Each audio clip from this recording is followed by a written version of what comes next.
Good morning, this is Teresa Dotson, registered dietitian. And today we are featuring millet, which is a traditional grain of Asia. Millet is a whole grain, unlike what we usually think of in Asian cuisine, white rice.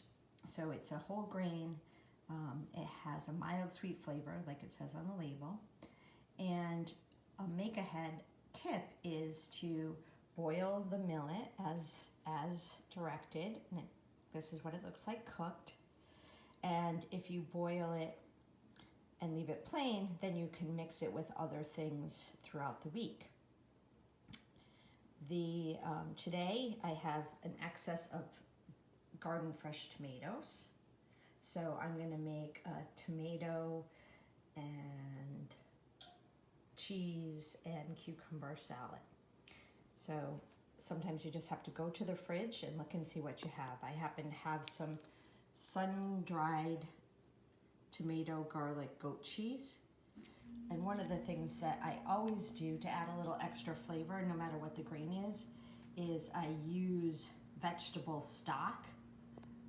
At least half of the recipe, so this is 2 cups of water, but I use 1 cup of vegetable stock and 1 cup of water, and that just adds a little extra flavor. And I would say look for stock versus broth, because it will have more flavor and less salt in it. And as you can see, a cup of stock only has 10 calories, so you're really not adding any extra calories, but you are adding the extra flavor. Just be cautious if you are watching your sodium to look at the amount of sodium. So this, as you can see, is just water and boiled vegetables. And it does have some added salt to it.